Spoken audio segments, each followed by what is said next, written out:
Alright, welcome to our wrap-up segment for today's Draft a Day deck list. I feel like this deck was better than its record reflected. I feel like we got pretty genuinely unlucky to lose um, most of the games that we lost today. The first match, our opponent had, turned to Firebrand off of the conscript while they were on the play, and we just it was impossible to get out from underneath it, so we just auto lost that game just based on their conscript alone.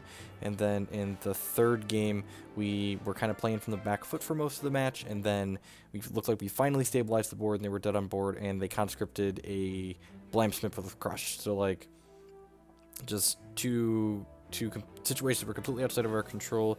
I don't think I had too many mistakes that I was frustrated with myself for in any of those matches. The last match, we got stuck on not only not having Diamond in the first match, but also being one charge short of being able to activate our champion power and push through the Rocket Rider for lethal at several points during that first game.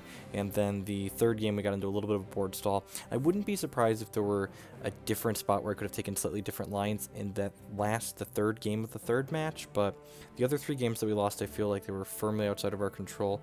I was pretty happy with how this deck looked overall. I've definitely had better records with decks that I felt were worse. I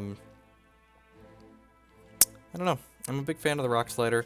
This set definitely showed some of the awkwardness of playing outside of your pods, definitely closer to a sealed format as opposed to a traditional draft format where you play inside your pod, because we drafted all the Rock Sliders in our pod and then played Rock Slider mirror matches for the first two rounds, which was kind of interesting. At any rate, that's going to happen a lot, especially in events like the Clash that are sealed and then Swiss, and then the draft gauntlets, how they work now.